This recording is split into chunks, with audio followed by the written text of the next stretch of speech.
Welcome, everyone, to episode 30 of the DJ and Heel Show. As always, I'm Brandon the Heel. I'm here with DJ, my co-host. Today, we welcome Nick, all the way from up north, and welcome for the first time, JJ. What's up, guys? How we doing today? The Simply Reliable Studios have landed. That's right. Bask Doing in good. our glory. Cheap plug. Doing good, man. Thank you for the invite. Always good to talk to different people about professional wrestling. I love how Nick. this week Brandon gave me no fucking time to interject on his intro or nothing. Just, you know what? I'm going to go straight to the fucking guest. DJ's not saying shit. I love it. I was going to let you talk, but I figured you were knee-deep in tequila, so, you know. Hell no. You tried to cut me off at the fucking knees, but it's okay. You know what? I'm here. I'm a little tipsy, but you know what? We're going to have a fun night tonight. Nick. Yeah, buddy. Nick. Yeah, buddy. AEW Dynamite. Fucking garbage. Yeah, no, Listen, okay. First off, I thought it was a good episode. I thought it was 7.5 out of 10. It was probably the best follow-up episode they've had for a pay-per-view that I could remember. It was okay. No, I was being a little asshole. It was taking everything under consideration. You're right. In terms of what AEW has been, AEW has had a weird year this year because the first 3 months were fucking good. I was sitting here, you know, touting AEW. Listen, if they can keep this trend up, the perception can change again. Everything can go good. And then they kind of shat the bed for a while and then kind of picked it up again. And then it's kind of like stumbling again. I don't know what they're doing, but go ahead, Nick. You're the resident sicko today. Well, no, I want to see it because we know people are gonna watch this and talk their shit, and that's fine. Both of you have in the past shitted on WWE, so if people are gonna take this as a AEW shit fest, shut the fuck up. Besides the point. Wednesday was okay. There is a lot of things that I'm shaking my head at and asking, what the fuck are we doing? And I guess we'll touch into those. We're gonna get. I want to actually start with some of the positives from the show. They had a storyline thread that went from the beginning of the show to the end of the show, and that hold on. Let me say this, Brandon, to interrupt you. This felt like a WWE formatted show. Well, yes or no? Yeah, in that Attitude Era storyline way, yes. No, not even Attitude Era, just in general. Like whenever WWE is clicking, that's how they set up the show. Especially like, for example, the Bloodline. When the Bloodline was hot, what was SmackDown usually? A Bloodline segment in the beginning where they're opening the show, then someone comes out and answer whatever the fuck they're saying. Then they'll have a backstage segment or two throughout the show with the Bloodline talking about stuff, and then they'll end the show with the big match in the Bloodline with the Bloodline interference and going off big home. I mean, the last segment was literally I wrote a tweet. I'm like, you know, pull apart brawl promo segment. Did Triple H book the end of Dynamite? Because that was literally a WWE. That's how basically every episode of Raw ends. You end with a promo from Roman or Punk, and then you have a pull apart brawl. Well, I want to point out, and JJ can go after me because he's gonna know what I'm talking about. Largely, wrestling in 2026 has been an absolute fucking. The independents have been more interesting. The independents have been more interesting than what we're watching on television. At least say mainstream American wrestling. Yeah. To make it fair, because AAA and CMLL actually have been, you know, what kind of hitting on all cylinders this year. But JJ, like we've talked about, 2026 wrestling isn't fucking all right to write home about. Correct. No, it really isn't on all fronts. I mean, I used to be the guy that had to get home in time to watch Raw, SmackDown, Dynamite, Rampage, Collision, Impact, whatever it was. Now I find myself nights where I'm at home and I'd rather do an interview or jump into space or, you know, talk to whoever online, and then maybe jump into a post-show space just so I can keep up with what happened. You know, it's not must-see TV for me anymore. Any company. And I think that sucks because I'm a guy that already stopped watching for almost a decade once before. Yeah. You know, it's like, do y'all really want to lose me again? Because next time I may not come back, No. you know, or I'll just completely turn my attention to the independents where the stars of tomorrow are being built. You know what I mean? Maya World is a prime example. You know, we saw her doing some independent wrestling a couple years ago when we were doing some random watch alongs, whether it was Nikki Ladies Night Blackheart. Out, whether it was Mission Pro.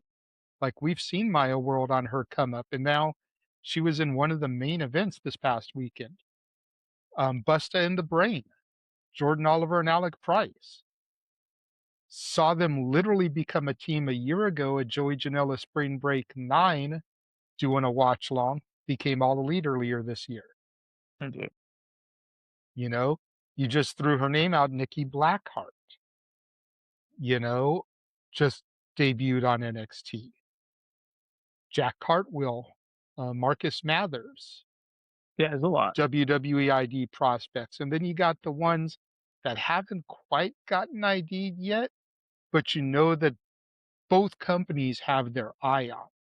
Or hell, all three companies. Gabby Forza, the wife of Bear Bronson, is in the Knockouts TV title tournament, not even contracted to TNA Wrestling. Brittany Brooks, not a WWE ID prospect, but has competed on almost every ID showcase that they've had because she's that freaking good. Izzy Moreno, same thing. When she competed on the first ID showcase to determine who the ID women's champion was going to be, she wasn't even 18 yet, which meant she couldn't become ID'd. But there's so much good young talent out there Yeah. that is making the rounds that I'm completely satisfied not tuning into Dynamite or Raw or whatever every week. Yeah. No. And hold on real quick, Nick. And there's Yeah. also a couple names you forgot too. Ricky Sosa for TNA. He's been getting a lot of shots and pretty much starting to get prominently featured there. And what's that YouTuber guy's name? I forget it. It starts with a B. BDE. BDE. Okay. I was gonna Yeah. say Bo for some Well, reason. I don't I know why. believe they're contracted by TNA, which is why I wasn't counting them because they're not technically independent wrestlers if they're being contracted. So that's why I left those guys out. I mean, I the only reason I They just may TNA. perform on the indies too, because TNA, like AEW, allows some of their talent to do that. But if you have a contract with a major company, I don't consider you an independent star. All right, I understand that. No, I was just mentioning them because they were recently, Yeah. major indie names throughout the year and recently have gotten signed.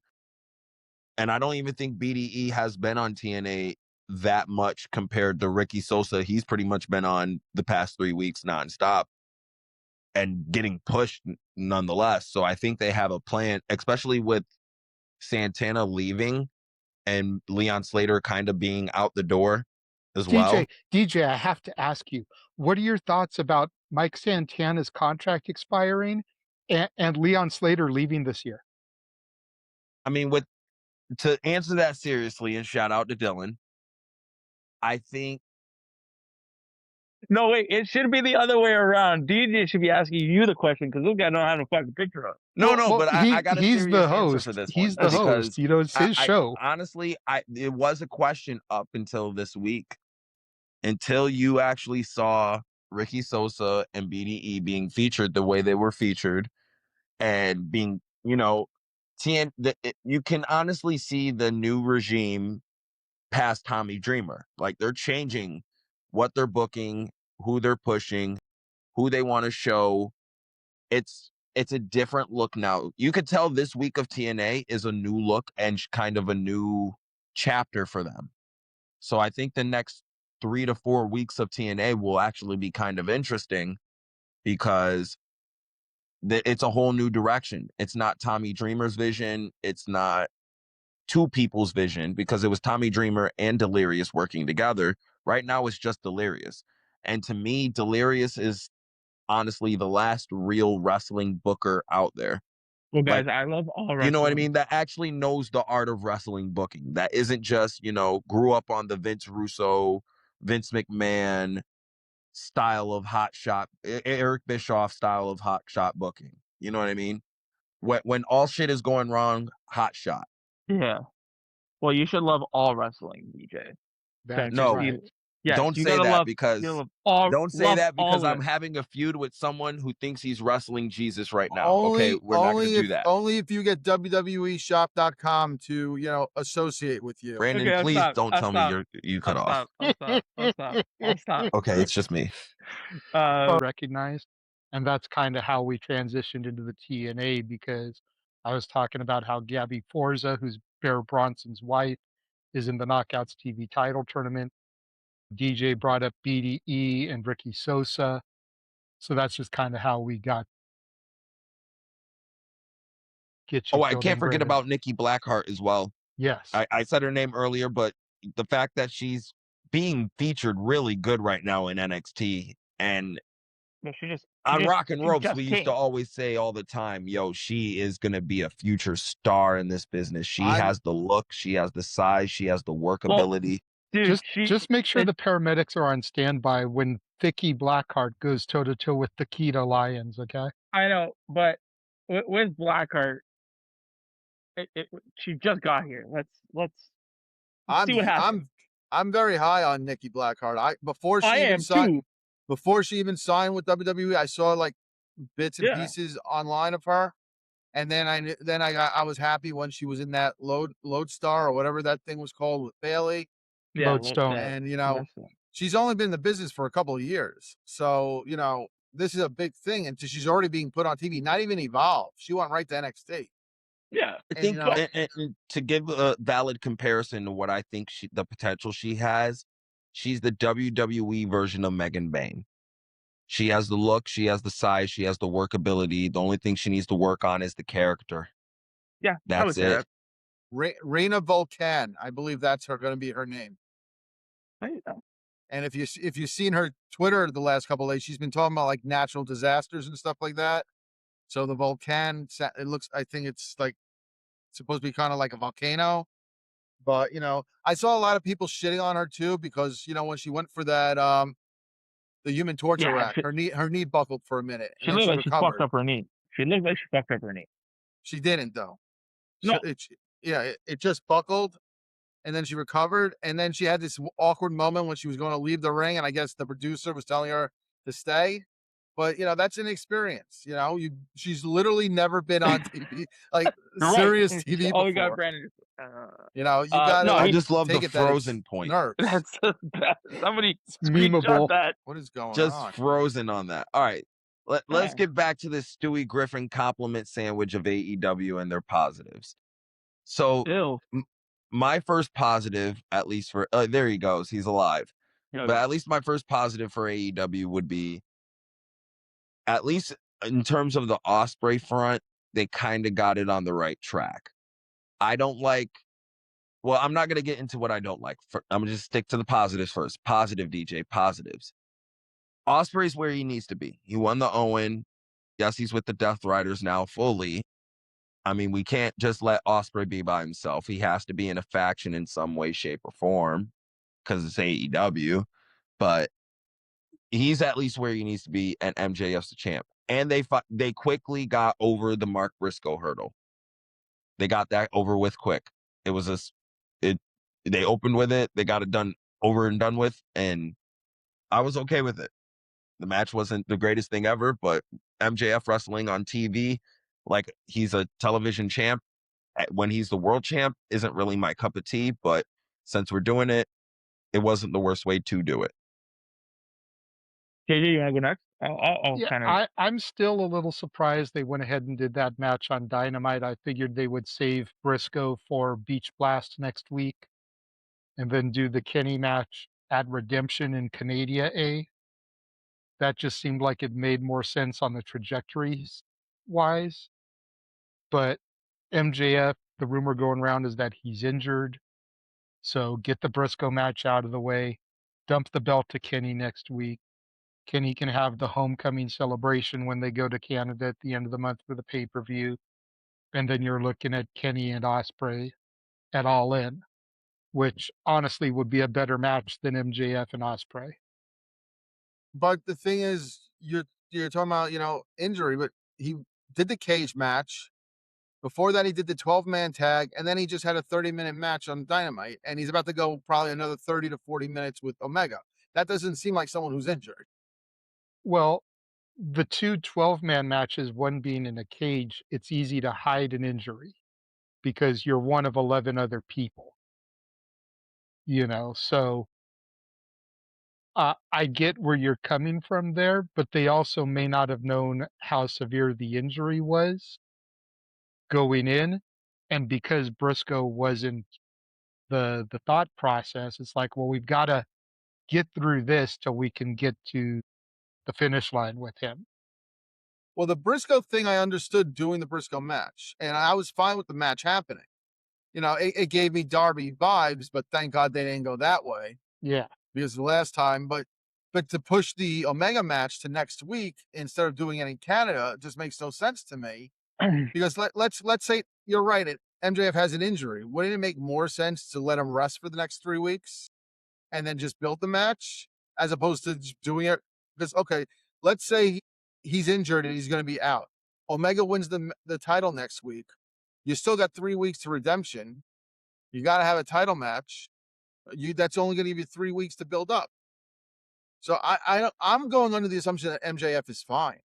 Yeah. Because again, he worked a hard match, but it didn't seem like he was limping or anything. But hold on. We also got to remember that, Brandon, that this is AEW and motherfuckers will work through injuries. If their limb is hanging off, they'll work. Swerve being an example, Kenny being a bigger example, Sammy Guevara being another one. There have been plenty of guys in that company who have been hurt and worked because they're too worried about losing their spot with how the AEW environment is now, with everybody basically being able to get a chance.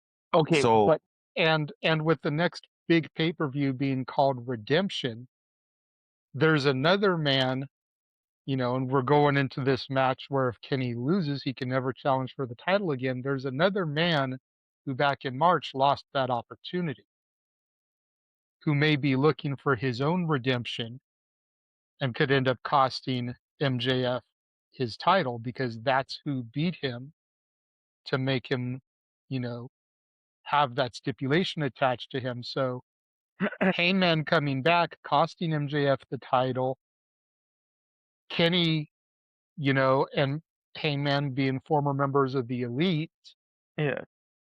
there's story beats there to, okay, well, I'm not going to give you a title opportunity, but if you can beat me at Redemption, you will have your redemption and you can challenge for the title again But at he some can't. point. He can Wait, challenge. hold on, quick question. Where I'm just is saying that Dynamite next week? there's a way to retcon it. And it's in Hogan's hometown of Clearwater, Florida. Yeah. So Dynamite spring break bitch is in Clearwater. Because I'm kind of with JJ's pitch right now, at least kind of somewhat, in terms of I can see Hangman returning next week to cost MJF the title and have Kenny win it to help it'll be somewhat storytelling because they're elite brethren and all that, and it kind of furthers the feud with Hangman and MJF.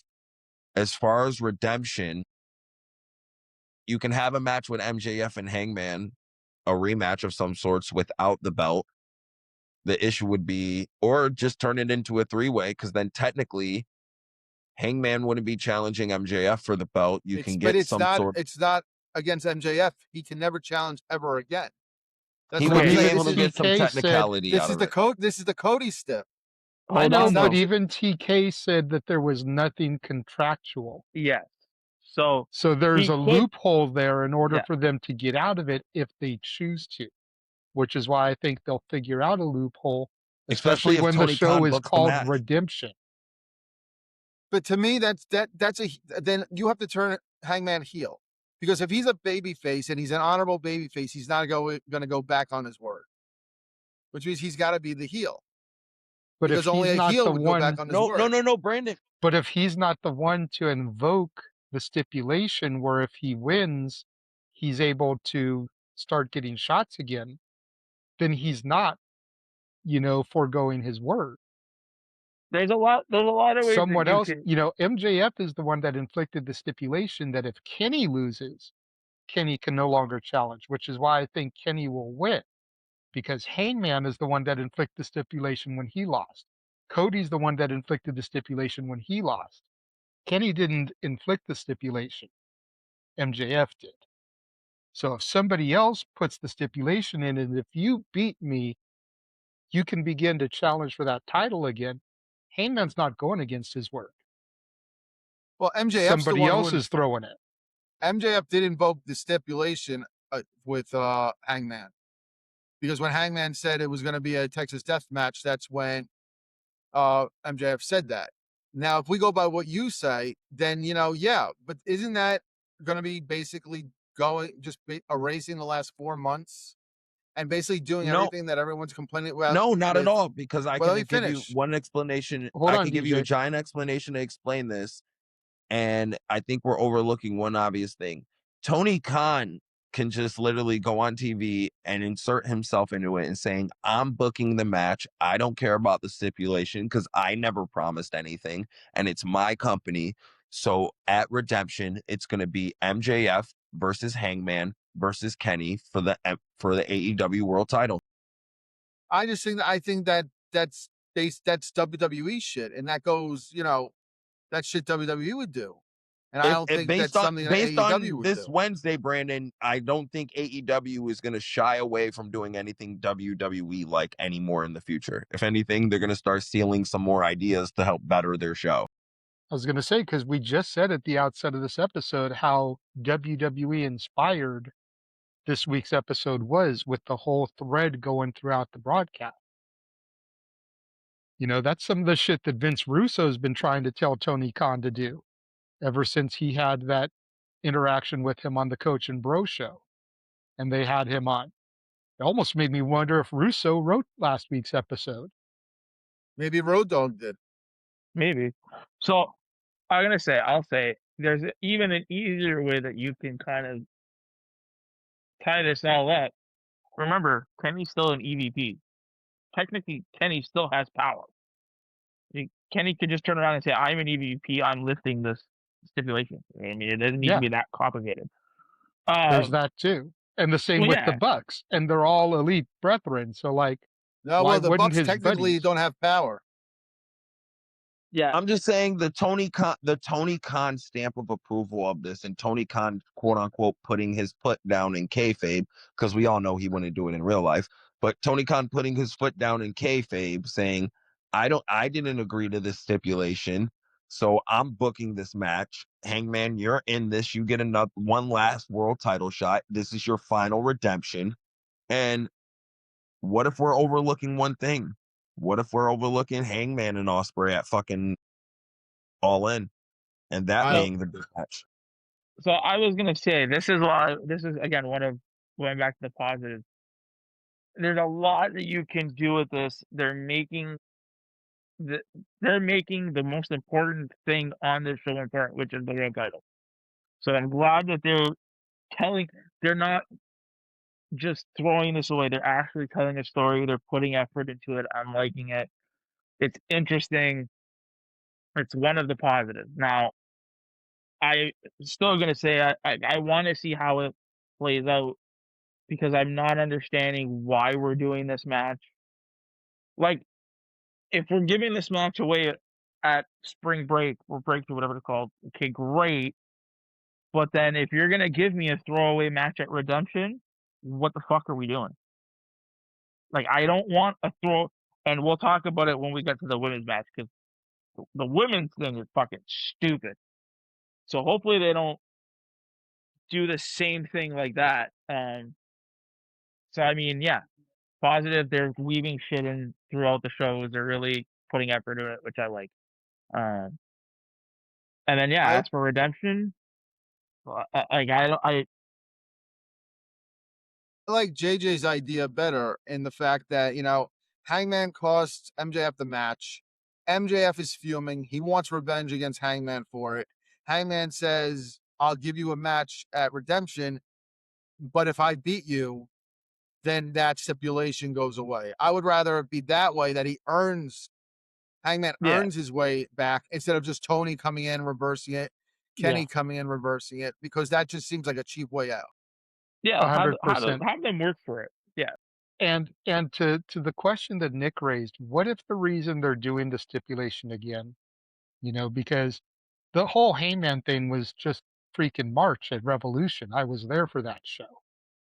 You know, what if they're doing this to try to counter one of the things that WWE fans are always complaining about when it comes to their own product? Same people in the main event picture. Heyman, Kenny, Moxley, guys like that have been dominating the main event scene for a minute, pretty much yeah, since AEW's inception. So if by having them lose these matches where they can never challenge for the title again, now you have to build more stars. You have to elevate new people up to that level. And it's the thing that we always complain about when it comes to WWE. It's part of why I stopped watching back in 2014. Triple H, Undertaker, Orton, Cena, all these guys were still in the fucking main event picture.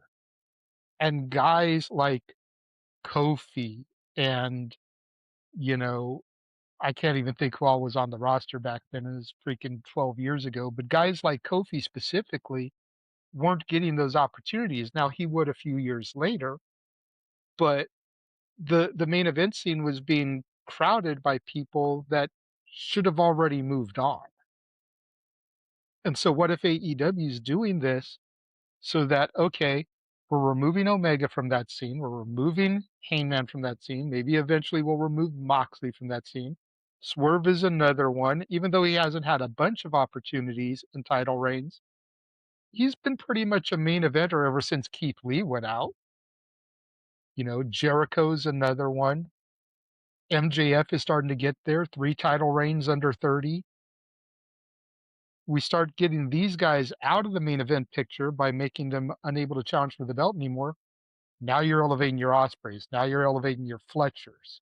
Now you're elevating your Takeshtas so that they Well, can take those spots. to be fair, Jericho hasn't been in that title scene since he dropped the title 7 years ago.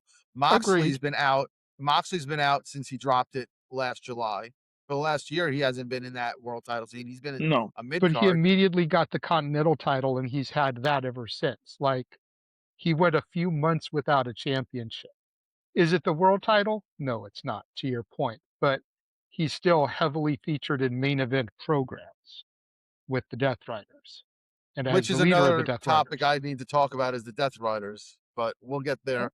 I was going to say, great segue then, Because last night, apparently, the Death Riders went heel again, and they teamed up with the Dogs to take out the Bang Bang Gang after, 7 days, 8 days earlier, helping Osprey, and Osprey joining them on Wednesday. It's like we're back to not knowing what the fuck we're doing with the Death Riders. Are we baby faces? Are we heels? Hold on. I want to do a quick checkup with Nick. Nick, how fucking long have I been saying this shit? This exact same thing that Brandon just brought up and has been saying. JJ has a smirk on his face because he knows what the fuck I'm talking about, because I've been talking about it for so goddamn long. Nick, let's do a reference check, okay? Because I remember about 6 months ago, you told pull me, the footage, let the pull the story footage. play out. Something's going to happen. It's going to make Fucking sense. Don't worry. It still makes no fucking sense. It makes after I saw the spoilers for Saturday, I have no idea. Like, No, it and was this last is, night. yeah. Sorry, yeah. I saw the spoilers. I don't have an answer. I fucking don't. But like, this is what I mean. Like, if we're gonna talk about the Death Riders, yeah, like I have no idea what they're doing. I have no idea what the fuck's going on. However, if the rumors were true that at Forbidden Door it was supposed to be Callum Newman versus John, I would hope that when Wednesday comes, we get a segment or something with Will berating everybody, because it doesn't make sense. Now, there is one interesting thing, and I didn't watch Collision last night. I saw the clip, but Moxley was not part of that. No, So it was the Death Riders minus Moxley and minus Osprey. But I yeah, would think, you know, Moxley had to give his okay for them to do it. He is the leader. but that's what I mean. I would hope that we get some sort of segment, because if you remember on Dynamite 2, uh, Will's promo, not Will, Jay White's promo, he was talking shit about the Death Riders and Will, and he's like, "I'm gonna save that for a different time" or something. So it's like, like doing something like that, you better give us a segment on Wednesday to let us know what the fuck is going on. I'm just scared that this is going to splinter and be like the Bloodline and the MFTs.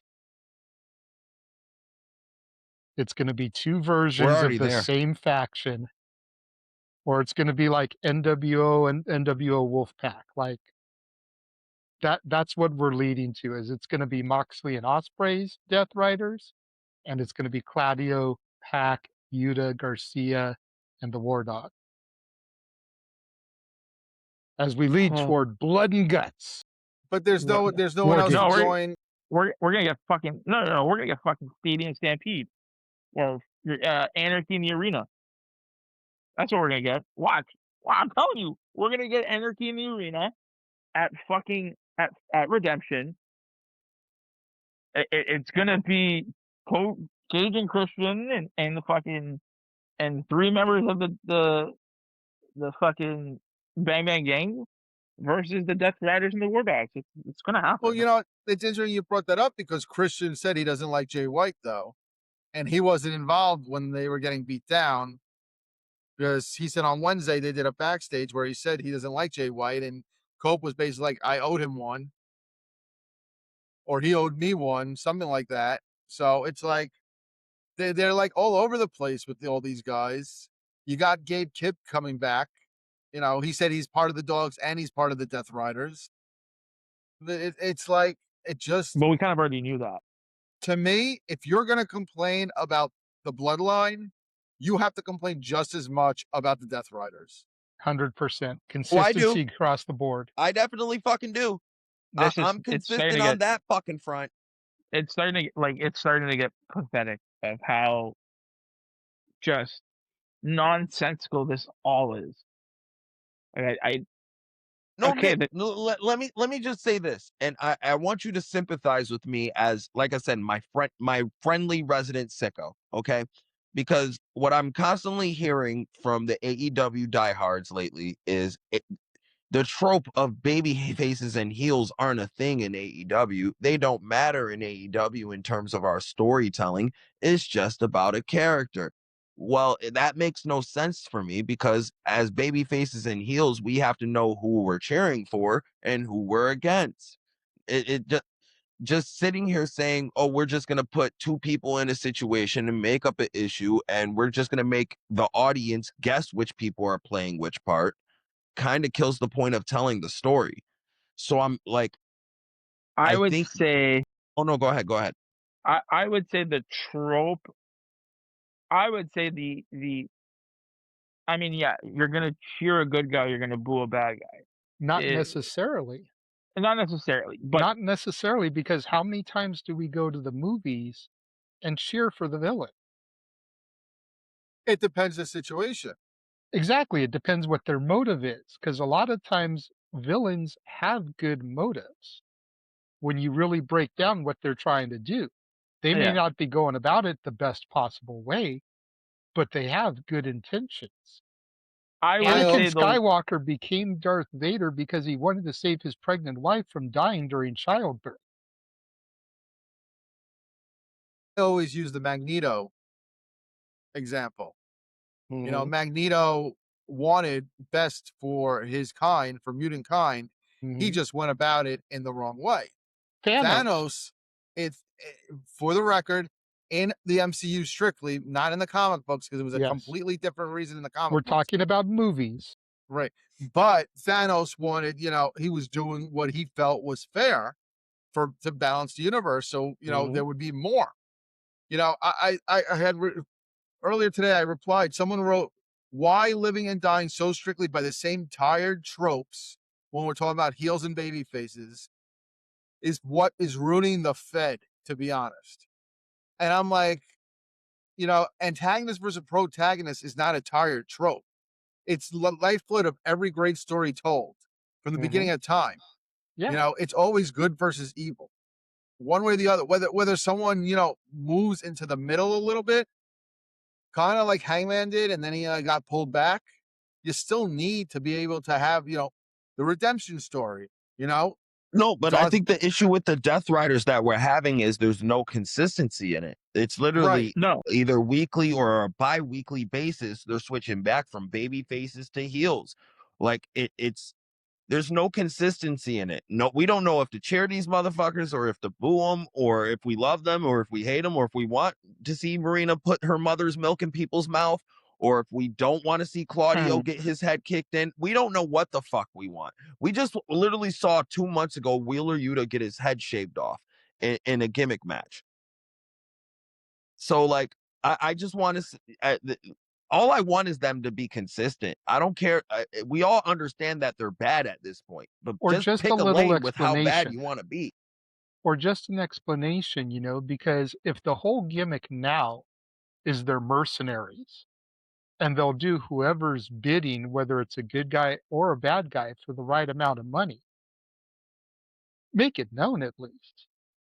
Then But we that's know if they come out there and they help Willow Nightingale, we know that they're on the side of the good side. If they come out there and, they help Mercedes, they're on the side of the villains. Like, but at least make it known, because I can see the Death Riders being mercs for hire. but they are the problem with that is the Hurt Syndicate basically said I that was just last about to week. say that. What are they? Just the White Hurt Syndicate now? Well, We got we when got is to have The when is Hurt color the Hurt Syndicate coded now. Syndicate on basically TV?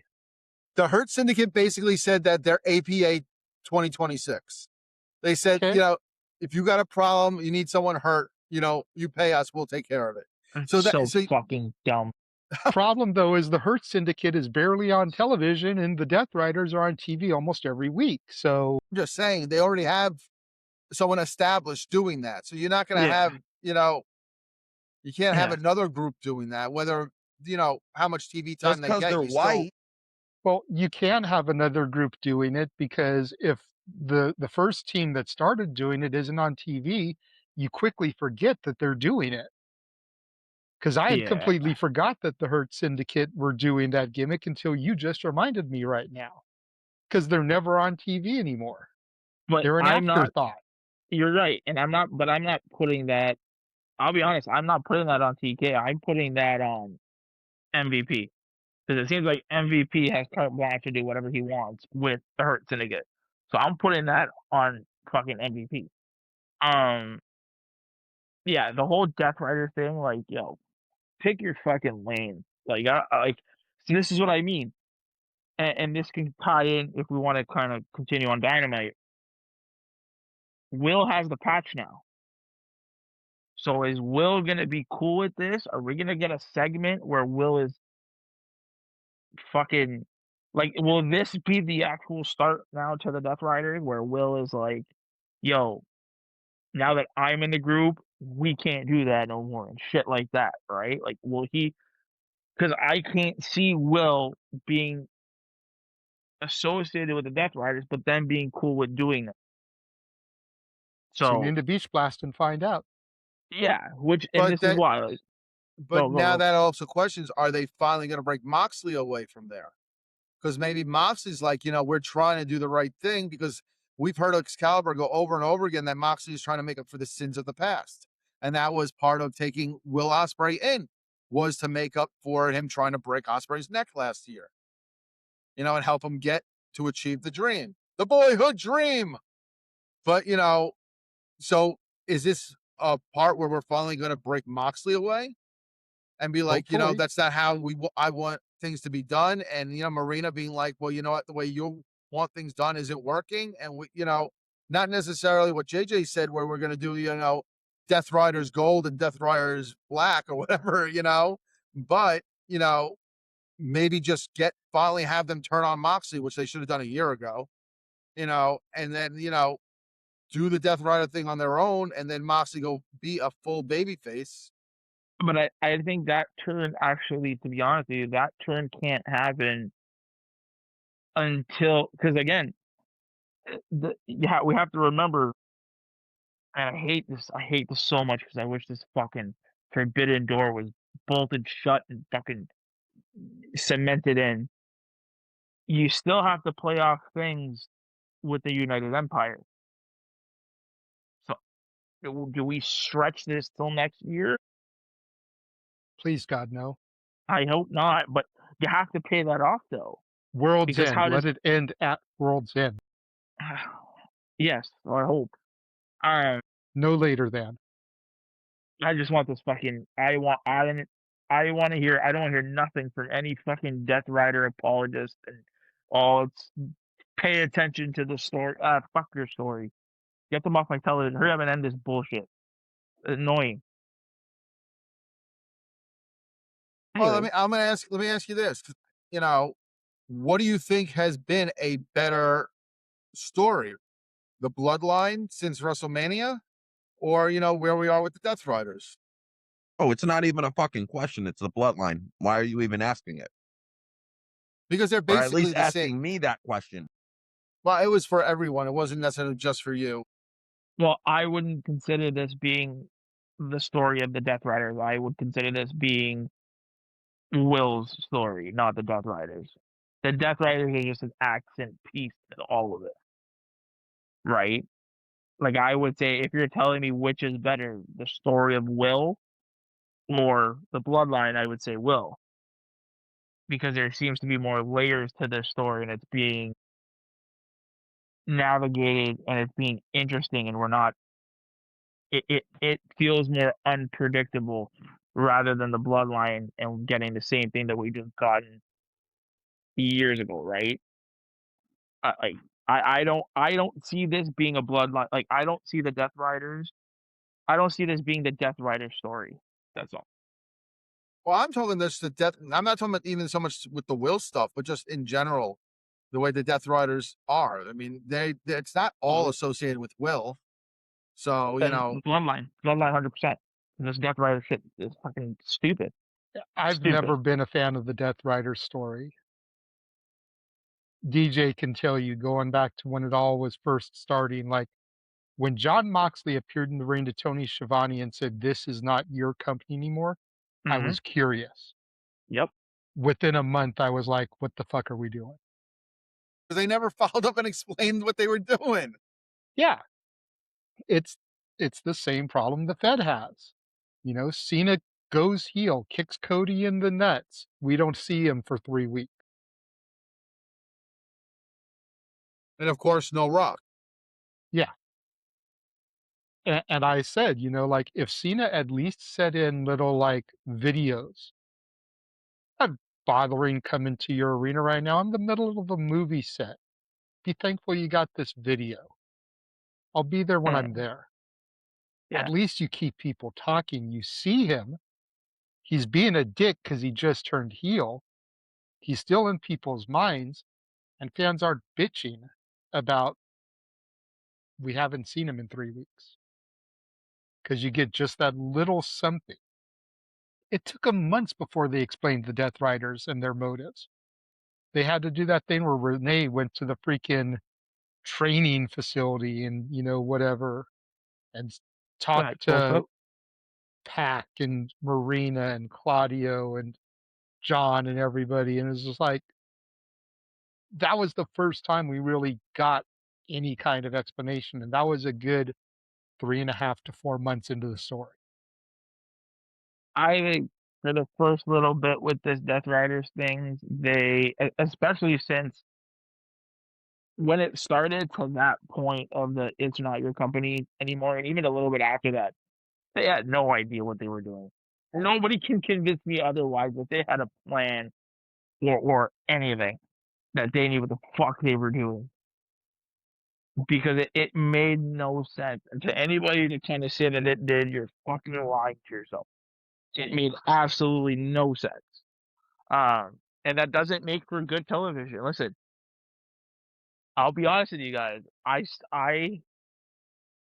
can say when it comes to, and JJ or DJ is gonna love this one. Sometimes you have to look at the numbers. Sometimes you have to look at the ratings and what the numbers are and the ratings draw and everything. Ratings weren't that great when the Death Riders were on the television screen. They were getting what, mid to high fives. It wasn't working, From right? hold on, we have to remember from starting at 800K from when Moxley won the belt. Like it just, if we're gonna say which was better, yeah, the Bloodline, I wouldn't even question. But I'd say as of late, since this stuff with Will has started, while I really didn't like, it was still a little bit confusing. I would say that the Will stuff was better than the No, Bloodline Nick, right you'll now. hear me openly admit this shit right here and set the tribalist off right now. AEW for the past 3 weeks has been slightly more tolerable than WWE television. Take that as what it is. WWE has been proportionally bad. Everywhere you turn, they're making every wrong or bad decision they can make. Ergo, why they went super risk and went with Sammy. I'm not saying Sammy winning the belt is a bad decision, because everyone, I believe everyone in this room knew it was an eventuality at some point. Sammy was going to be a world champion in WWE, especially in I Saudi. predicted it for Night of Champions. I think I'm the only one in my predictions league that said Sammy was winning the belt that night.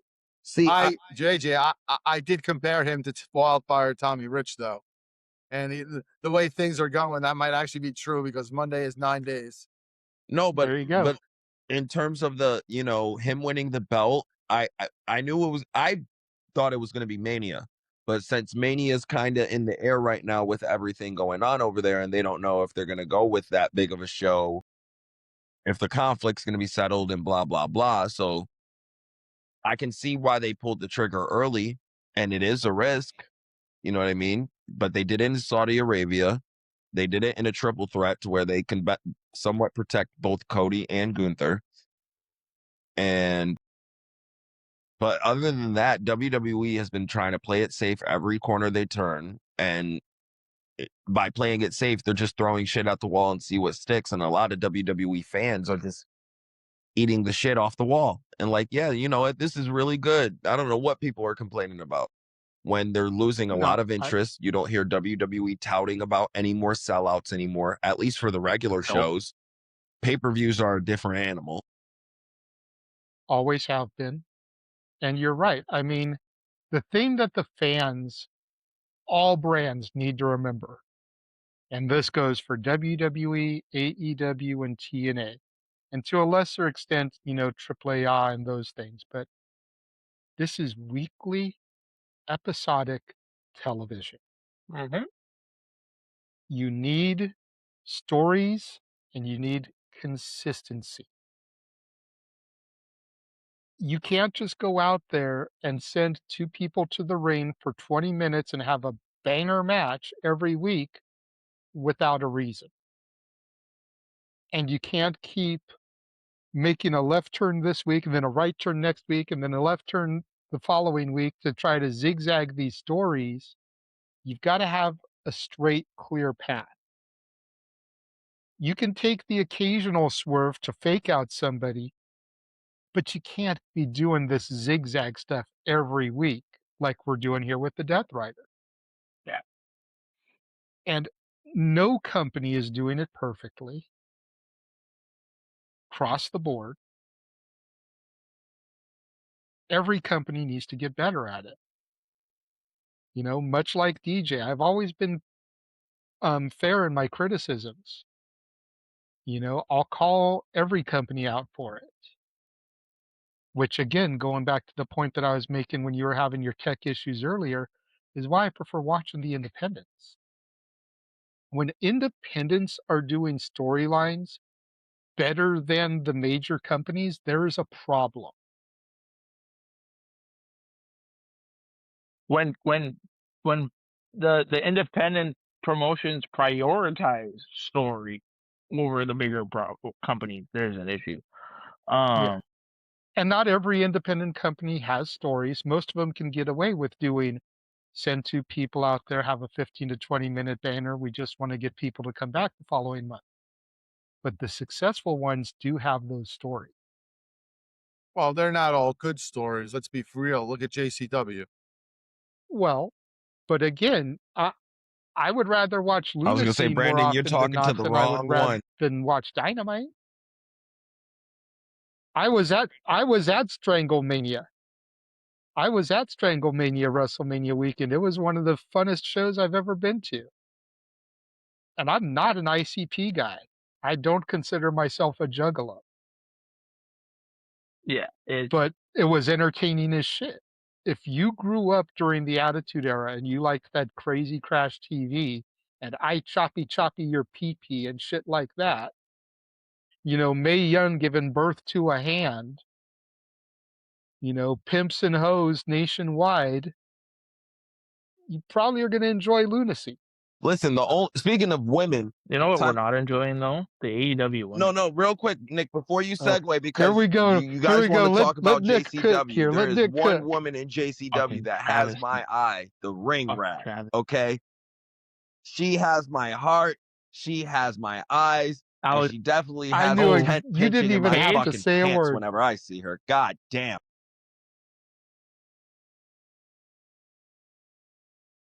Look. Oh, she's Look. more than a gem. She's a fucking diamond. Yeah, Paige look, Dust Collette that is shit a, off. is a gem. Wax on, she wax off, definitely Mr. is. Miyagi that shit. Stop playing.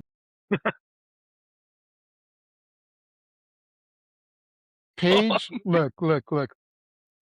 I've been trying to get in touch with Paige so I Listen, can if have you her get her on for for an an interview. So interview, I'm going to cut you there and it ain't even my show because I don't want you to screw my chances up. Look. Paige Collette is a sweetheart. And anybody Yeah. that knows her story and what she's been through, the fact that she's in there taking these bumps from people is a she will never testament have to to take her a bump from strength me, and her JJ. ability. Because just a physical touch sends her in pain because of her physical issues and her health issues. So when she extended her hand to shake mine at Mark Henry's thing, that meant the world to me because I knew just by shaking her hand, I could be physically hurting her. But all right, Because of Nick, her go ahead. CRPS. Let's take away the goon stick from DJ before I go too fucking far tonight. AEW women. Yeah. Please, God. Thank God. Well, I mean, where do you want to go? Do you want to go with the abhorrent booking of the division? Do you want to go with the stupidity that is fucking the Casino Gauntlet? Do you want to go with? Hold on. Let's start with. Hold on. Before Willow Brandon raises his hand, Nightingale. let's start at my favorite part. Hikaru Shida is the Where do you want to QBS. start? Yes.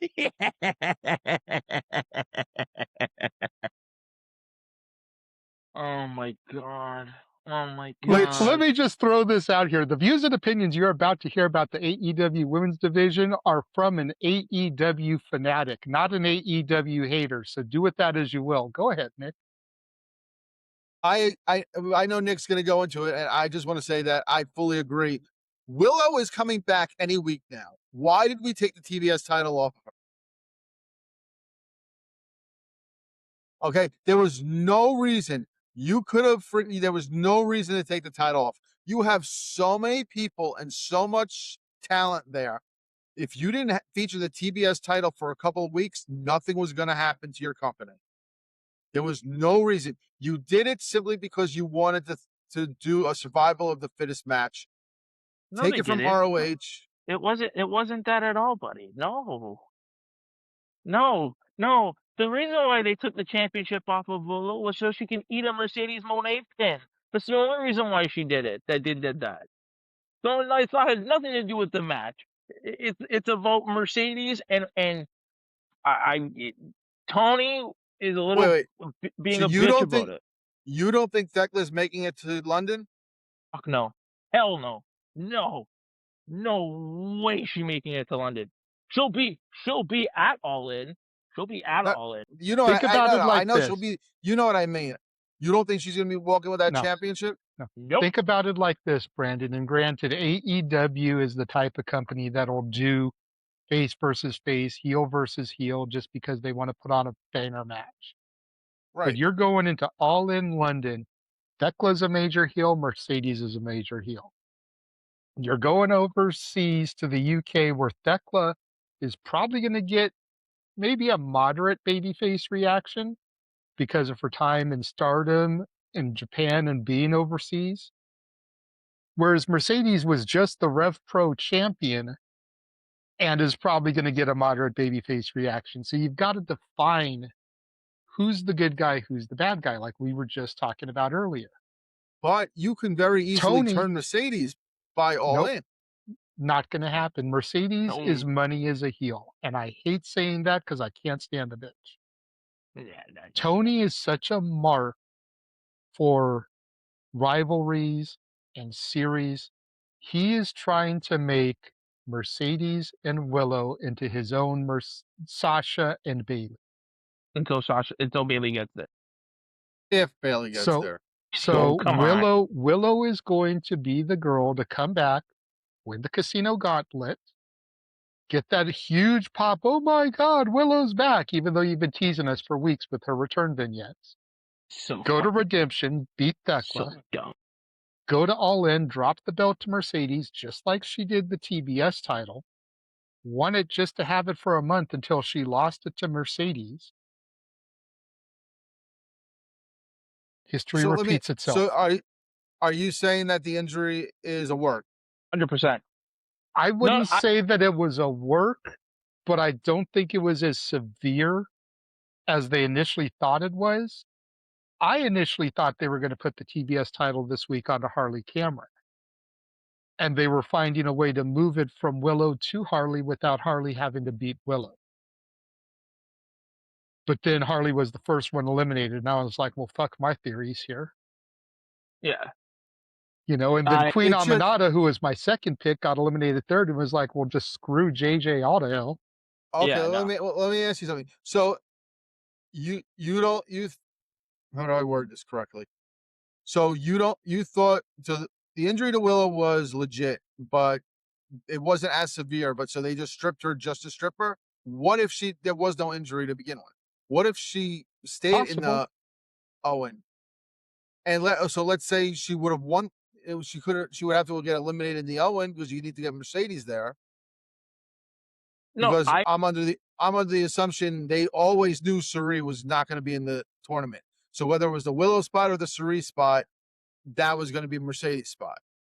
I think the whole the whole booking of the fucking Owen is asinine. Because I don't understand why we're having an Owen. I don't give a shit. I don't give a fuck if there's Forbidden Door. I don't care.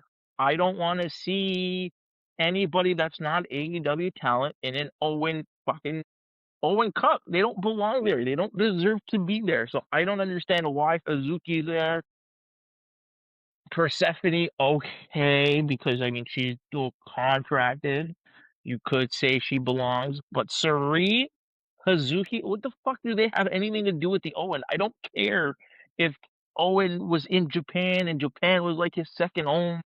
My second home's fucking Toronto. You don't see me going down there wrestling in Toronto. Like, no. No. So there's Plus, that. Cerie said publicly she has a severe neck injury. So fucking dumb. It's so dumb. You're telling me you couldn't have Queen Aminata in that tournament because she wasn't in it. That's because she didn't complain online about her time. Last time she Deonna Purrazzo, Serena Deeb. Well, she's hurt. Camille, Megan Bain, Lena Cross. Oh, these. I mean, if you want to talk about the tag team titles, these things are fucking booked to hell. Fuck these tag team titles. They're Thunder not booked Rosa at wasn't at even all. in it, was she? Huh? Who? Said Thunder Rosa wasn't even in it, was she? Like, come on. Here, Nick, are you ready? Are you ready? I'm gonna say the name that you keep saying, and I keep telling you to shut the fuck up about. Where was Britt Baker? No, she's coming back. She's coming back. I know she's No, coming What she's if not. she's the one who comes back and not Willow? Well, no, I think. I mean, if this is playing out again, so if we're going to the Willow thing, I think she was hurt. I think Tony got her diagnosis and fucking MJF mixed up because I don't know what the fuck he's doing. No, At the end of the day, it was a Ken Kennedy situation. Yeah, Kennedy was hurt, so they got the Money in the Bank briefcase off him. He was back like 3 weeks later. It wasn't as bad as everyone thought it was. No. Willow was hurt, but it wasn't that severe. She's a strong woman. She rehabbed, right, and she's back. But I don't get how, because you guys are saying that you feel it's going to be Willow Mercedes with Willow as champion at all in. So under the fantasy booking, under the assumption Willow never went out with an injury, how are you going to get the TBS title off of her because she's not going to win both belts? You want to know when you would have taken it off of her? When she faced Camille. Because you could have had the Triangle of Madness screw her over. All she had to do was, listen, you wanted to take the TBS title off of her so bad at that point. You could have had Willow versus whoever have the Triangle of Madness come back and fuck her over. And there you go. But Title's out. Right, but you have to go by where we were at. We were at her being first rounder of the Owen. So under the assumption that's where we were. Willow was still TBS champion. Assuming Willow never was hurt and she had to go through the Owen. At what point from getting the Owen, where she would not have won because we had to get Mercedes to win, so she gets a title shot, where do you go to, how do you get the title off of her for her to get it off Thekla? Like, it doesn't track for me. You have her defended throughout the Owen tournament, and when she gets to like going into the semifinals, she loses the belt. Well, no, Gigi, it's not. I'm just saying that's an easy way to do it because Willow is the type of person who's prideful and would put the TBS title on the line throughout the tournament because all the tournament matches leading up to the finals were on television. Right, but so she put the TV title on the line. If you did that to get it off of her, and then she comes back this Wednesday just to win it, it just looks very cheap. It was like okay, we took it off just to give her the title match. You know what I mean? Well, you're taking it. She's gonna be she's winning the Casino Gauntlet. So I mean, what does it matter anyways? Who did she face? Who did she face before she got out? Who was her last opponent? Who was it? I don't even know. Who got her hurt? I don't even know. But you could have you could have had her again. You want to take the title off of her going into the Owen. You have her drop it to whoever you needed to. What do you mean? You could, at the end of the day, if the Triangle of Madness would have fucked her out of the championship whenever, that's still an easy route to that, right? You can have I feel it's also a disservice to Thekla for all the work she's been put in. It's almost like with the MJF thing. You're getting MJF so close to All In, and then you're going to take the belt off of him and screw him out of the main event after he's basically been carrying that division, the World Heavyweight title, the main event scene, the entire year. According to Cage Match, Willow's last defense was against Red Velvet on May 16th. So she could have dumped it to Red Velvet. Like the week before she fought Anna Jay. Aren't we in the business of making new stars? We just made one in Maya World. Like, you're telling me Did And we I mean, though? if you're trying to keep Jack Perry around, because Jack Perry and Anna Jay are dating, and Jack Perry still hasn't signed an extension contract, you put the TBS title on her, that keeps Anna Jay around. Now you're more likely to get Jack Perry to resign. I don't think you're losing Jack Perry anyway. So No, Well, that if Anna Jay's winning any title, it it's a should have been the tag team. possibility.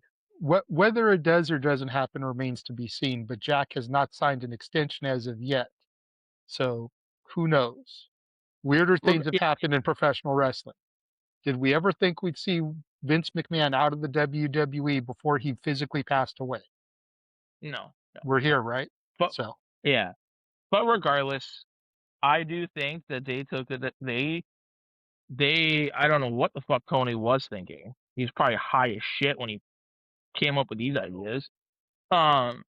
that's what Yeah, happens when you have the ring rat visit Dynamite. He's doing lines probably, off her ass. probably. But Listen, yeah, I was no, just gonna I say I'm gonna truly shut think the careful, I you're fuck going to up and trigger not say DJ and anything. we're going to get yeah, you're gonna trigger. Gooner Oh, over here God. again. No, but I think they took the title off of Willow because they didn't want to fuck up. Can They I get didn't want to beat can I Willow. just give you She guys probably a was hurt, shorter but maybe not answer? as bad. Who the fuck cares? It's the Took her TBS out of title. everything.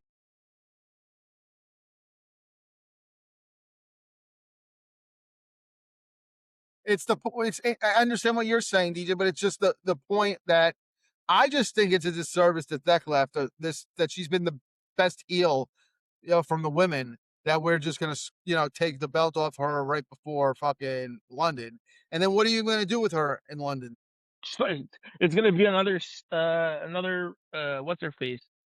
The Yeah, it's Starlight Kid's gonna No, come I back and agree get her with you, mask. Brandon, I in probably, mean, terms of taking the belt off probably. of Thekla right Probably now. not I Starlight think you Kid. should ride with her until All In, especially with her and Mercedes. That's a new and interesting match, and I don't know who right now on the AEW roster could have an interesting world title match with Mercedes that people would want to see. That's not a former WWE name. I'm talking about an in-house AEW name. Exactly. and it's a first time match.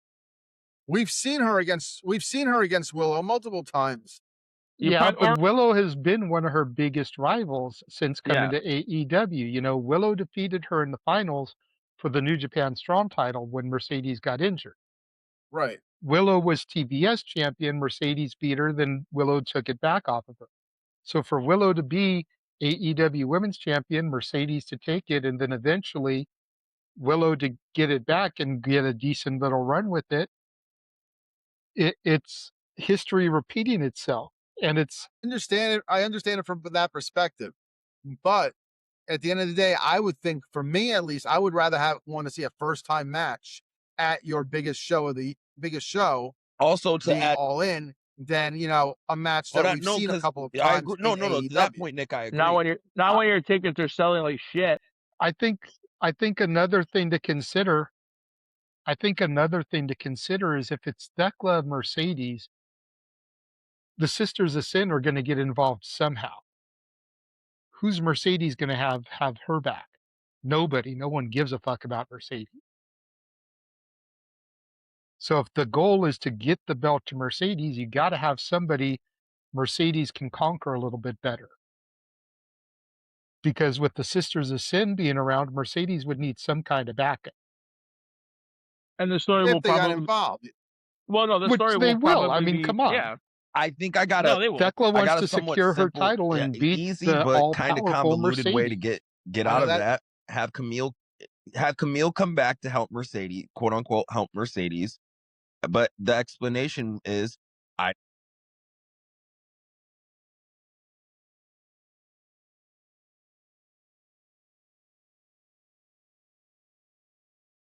Well, no, after the whole Camille thing, it should have been the Renegade Sisters. So I don't know what the fuck happened there.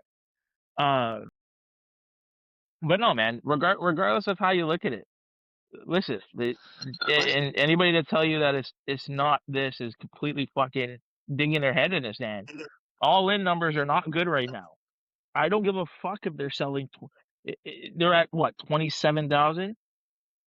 And Like but JJ, Mercedes does have one person by having her back, Athena.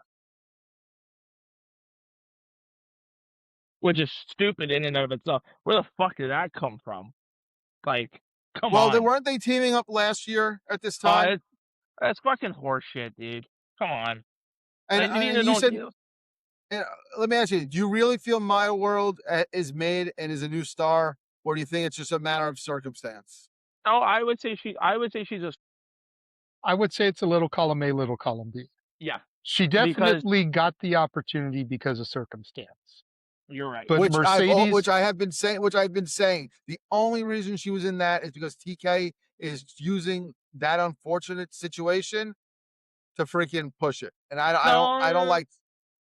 I wouldn't Dude, she say he didn't was. win a singles. Didn't have a singles victory on Dynamite the entire time she's been with the company until the Owen. I wouldn't say he was doing it to push it. I feel because Tony is such a good guy mentality, he was doing it to help finance the funeral costs. Because by getting the winner's share of the purses, Maya's getting boosts instead of getting, the But downside. are we? So Is getting a there? Is that pay-per-view how? match, Do we it's know that's how AEW contracts even work? no, we don't. But I'm just putting guesstimate work in based off of what I know from tinfoil other hat. contracts.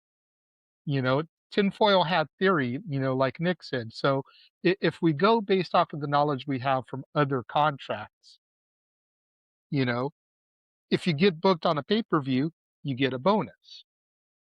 And again, So we got to build them up to the pay-per-view so we can get them the bonus. So she gets the spot in the Owen, she gets the dubs, she gets the big match against her idol Mercedes.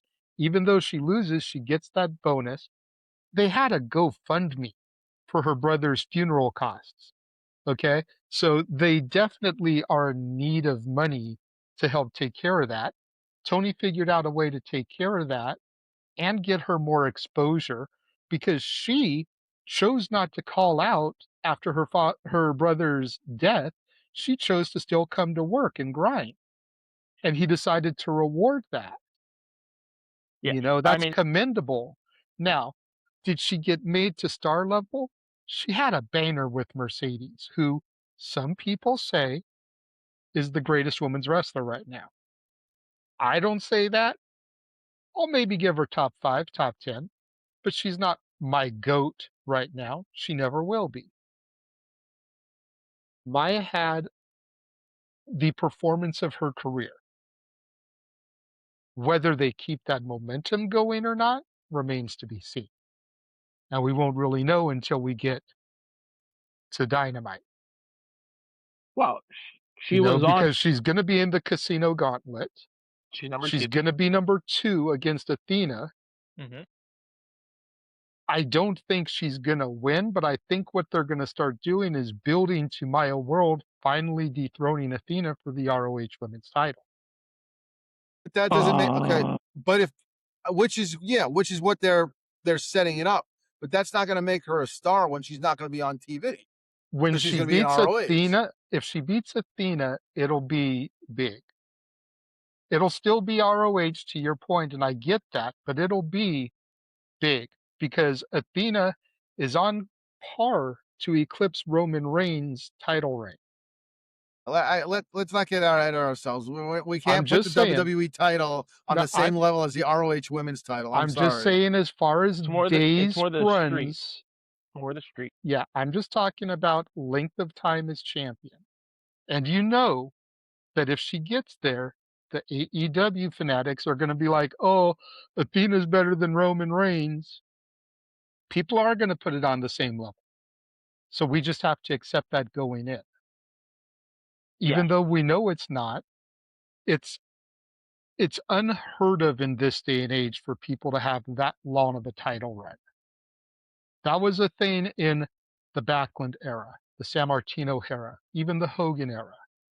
That's not a thing these days. So for her, regardless of title, it could be an independent wrestling title. For a championship to be held that many days by the same person gets put onto a historic level. Yeah. Regardless of the level of the championship. You put them in the conversation because they were good enough at their job in your promotion to be worthy of holding the belt that long until you could find somebody better. And with the story of Maya World, her brother, Athena being her trainer, everything is just falling into place. And we probably aren't going to get another pay-per-view until around SummerSlam time, which is usually Death Before Dishonor. So by that point, Athena will have passed Roman. Do you think Athena holds it? Do you think they're going to do the match at All In instead of Possibly. on ROH show? It's possible because of the size of crowd. I think it would be a disservice to the Ring of Honor Women's Championship. I think it should be on a Ring of Honor pay-per-view because that could be the main event of the Ring of Honor pay-per-view. Should. Whereas if it goes on All In, it might be on the 0 hour, the buy-in, or the opening contest. And it doesn't deserve that low of a status considering what Athena has done for that title in the moment for Maya. It deserves to be a main event. Yeah. Yeah, I would put it on Death Before Dishonor. Yeah, no, I agree. It's the same thing. Like, I mean, listen, at the end of the day, it's about the streak and how long she's holding for. I don't like it. This should have always been Billy Stark's moment, but unfortunately, it's not going to be, which is unfortunate. And then you got to wonder why. Why didn't Billy get that moment with the story that they were telling in Ring of Honor? 2 years in a row at Final Battle, she had the opportunity and she lost. What is it about Billy Starks that they don't think she's ready for? I don't know. Is it her age? Is it that they don't think that she's progressing as far as her in-ring ability? Is it because she'd rather go do more independence as opposed to doing AEW Ring of Honor dates? What is the reason that they didn't pull the trigger on Billy? I think it's age. No, see, I disagree, Nick. I definitely don't think it's AIDS because you can't make that argument because of people like Hook and Nick Wayne being featured prominently on the main roster. Oh, we're But talking about winning a world title, though. It's different. in Ring of Honor, I'm saying Nick Wayne has had some accomplishments now before he started on the main AEW roster. You're right, but we're still talking about regardless of what we think And of Ring Hook of has Honor. challenged for a world title now. Let's not. Well, So and has Billy has so has challenged Billy. multiple times, but she lost. That's what I mean. Like I think it's the age. I think it's the experience. Not to say that she doesn't have it. I think it's just she's. I don't think. I think Tony looks at it as, you know what, you're young. You'll get your chance. Right now is not your chance. If I'm Billy, I'm a little bit pissed because I'm like, yo, what the fuck? I've been here. I've been putting in the work. You're gonna tell me that I can't, like, you know what I mean? But yeah, I just, I don't know, where the fuck were we? Fuck the women's division? No, I'm kidding. No. Yeah. But yeah, going back to kind of what we were talking about before, like I said, they took the title off of Willow so that she can be in this fucking stupid, I'm not gonna say it, stupid, dumb casino gauntlet. She's gonna win it. She's gonna go to redemption. She's gonna beat fucking. You know what? She's gonna beat. I'll tell you now. You know how she's gonna win? Somebody from Stardom is gonna screw her over. Somebody from Stardom is gonna screw over Thekla. She's gonna win the title. Then they're gonna Thekla and Taro Kano are gonna go at it, and then she's gonna have a match at All In. It's gonna be a whole thing. See, this is why I disagree with you guys. I think Willow is the MacGuffin. I think she's just the pretty pony to put in front of everyone's eyes to give Thekla some jeopardy going into All In because she hasn't had any real quote unquote challengers to really put her title in jeopardy. Willow would be the first kind of real task to where people would sit here and have that perception of Willow's going to win this thing to face Mercedes so they can tell the story. I don't think it's the time to put the belt on Willow, especially for Mercedes to get her first title win off of Willow. I love the positive optimism you have, Tony's not I that think much I of a think I forward think it's thinker. gonna go the other way around. At least hear me out. I think they're gonna stick with the Thekla Mercedes plan because Mercedes is definitely winning the belt at All In. Oh yeah. I think we all can agree that somewhat that's probably kind of an obvious at this point. Oh, especially when she tweeted out that, or she put that story of the Wrestle Dream card with her and somebody else. Oh yeah, she's winning that title at fucking I All think, In. but I also think her WWE career is gonna follow her to AEW. She ain't gonna be able to defend that motherfucker worth of shit. And her first title defense will be against Willow, and she's gonna fucking lose it immediately at All Out. See, I No disagree with you on that. I think she way. holds it until they're able to do the rematch with Tony Storm. Yeah, I think We'll that see. Tony Khan is going to I book want to be wrong. Mercedes better. Say that again, JJ. I just said I think Tony Khan is booking Mercedes better. And it's Then part of what I WWE. don't like because I don't like Mercedes. But yeah, I mean, look at the run she had with the TBS title. If that is any indication, they're not gonna first title defense take the title off of.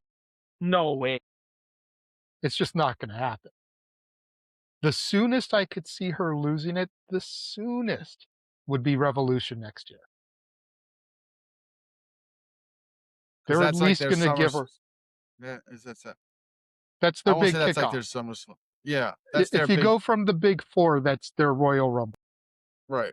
That's what I was trying to compare it to. But then I guess Double or Double or Nothing. Nothing would be more SummerSlam. All In Yeah. is their WrestleMania, and Full Gear is their Survivor Series. Right. That's the way I would do it anyway. Would you agree, Nick, since you're more of the AEW diehard? Say that again. Have her lose it at Revolution. No. Yeah, What are I'm the big? comparing What the are the big big four? The big four are Like Revolution, Double WWE, or you got Nothing, Royal All Rumble, In, you and got Full Gear. Mania, you got SummerSlam, you got Survivor Series. Yeah. So So I'm what's saying the equivalent for AEW? So I I'm would saying say- Revolution is the Rumble, Double or Nothing is SummerSlam, All In is Yep. Mania, Full Gear Yep. is Survivor Series. Yeah, 100%. 100%. Yeah. There's no. Those are the shows, right? The fact that I wouldn't be shocked if they did like Revolution at a stadium, Yeah. right? Like, And just like WWE has tried for years to make Money in the Bank like the fifth big one, Forbidden Door would be that equivalent. yeah. And then they're gonna fucking ruin more fucking stipulations from Forbidden Door. Do you guys think that Tony is going to book a show against Saudi Mania? Yes. If he's smart, he will. Yeah, 100%. Now, Revolution. will it be the same weekend, or do you think it'll be? I'm saying, will it go head to head? I think he should. I 100% think he should. Now, I've heard different stories about this because I'm not a big football guy. I know DJ is. What I've been saying since Saudi Mania was first announced is to do basically a huge show inside of the Jacksonville Jaguar Stadium the same week. Yeah, 100%. Because Tony Khan, the family owns that. That's where their team plays. So you don't have to pay for I don't rent. think they own it. I think the city of Jacksonville actually owns it, and it's under repairs. Am I right on that, DJ? That's what I've heard. So it kind of throws that into Yeah, no, not under repairs. They're building a new one. Okay. So that throws the wrench in the plan, but still, with Tony being in the NFL, well, no, with Tony being part of the NFL, see if you can tap the Dolphin Stadium in Miami. You have to do it on the. I say that because Florida is a huge tourist destination, and April is traditionally spring break. So you do it on the East Coast, do it in Miami. If you can't do Jacksonville, Dynamite going in, you do like the beach blast. You do a beach break. You do a free Dynamite on a beach somewhere, just like WCW used to do. Now you've got eyes on the prize. You do the big stadium show to counter WrestleMania, and you bring all the independents in, just like WrestleMania usually does. And I had originally said use Daly's place, but I hear that's also doing under stuff also, yeah. So you can't use Daly's place, but I'm sure you can find something in the vicinity. Hell, maybe see if you can use the old Impact Zone at Universal Orlando and do the indie shows in there. Now you're the good guy. You're the one that's countering WrestleMania. You're the one that's giving all these indies a place to still perform so that they can still take advantage of the weekend. Now, here's the issue with going up directly with Mania. Mania will be starting in the U.S. on the East Coast at 1 p.m. because that's when Saudi shows start. Eastern Which time, so means- that's 10 a.m. for me here in Cali. Right. Which means that, to your point, you would probably have to do something more East Coast because otherwise you are starting a show at 10 a.m. in the morning. If you are, Tony, going right against Mania. So you do it at 5 p.m. Eastern, 2 Pacific. You let Mania go and you go into it with the mentality of, that's nice. The kids had their fun. Now it's time for the grown-ups to have theirs. So, And this is coming from a guy who the internet deems as an AEW hater. I'm just a consistent critic, much like DJ. so I just Googled, and apparently the Jaguars are going to be playing at their stadium. They are going under major renovation, but that just means capacity is going to be less. So theoretically, if capacity is less than what it is, they could still run it there. Wait, hold on. No. They're running games in Orlando this year. I for just Jaguars. Okay. So It's so that Bam, fucking it's that Canadian internet. I'm telling you. No, I can tell you for sure. They did a whole press conference in the beginning of the year and everything. They're playing games in Orlando this year. Camping World. Sorry. okay, so that goes to my Impact Zone theory even more. You do the freaking pay-per-view wherever they're playing in Orlando. If you don't use the Impact Zone, you still find somewhere nearby the arena. Where do the Orlando Magic play? Wait, Do it there. does the Impact Zone still exist? Yeah, because it was just a backstage. It was a backstage lot on Universal Studios Orlando. So it won't look the same. They'd have to go in, rig it up, set up lights and everything, but you're still using the same venue at the end of the day because it was just a soundstage on the back lot. Yeah, I can see them doing. Or do Disney MGM Studios like WCW used to do. As long as the ring spins. 100%. Darby will have some fun with that shit. Let's not even front. No, it'll be. I think they should, especially with this whole My AEW and getting the independent promotions. For you to do a WrestleMania-esque weekend for those promotions and then have everybody be there wherever you do it, whatever pay-per-view it is for that weekend. Why not, right?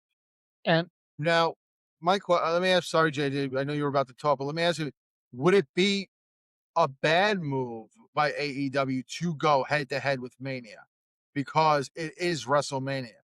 No, it depends on what show they present. I think it depends on what show they present. It's something I've been talking about these last couple weeks because the Forbidden Door is how the Forbidden Door doesn't feel forbidden anymore. Fuck that door. Because we can see CMLL stars, we can see New Japan stars, we can see Stardom stars, any random Dynamite or Collision throughout the year. It doesn't feel forbidden anymore. So if we throw Forbidden Door that weekend, just as a hypothetical, and we give the people that are working the independent shows leading up to that the opportunity that, okay, almost like AEW does their eliminator matches. We throw the champion of produce, which is one of the companies that's on my AEW, or the champion for 1FW. We had Nasty Leroy on the other night.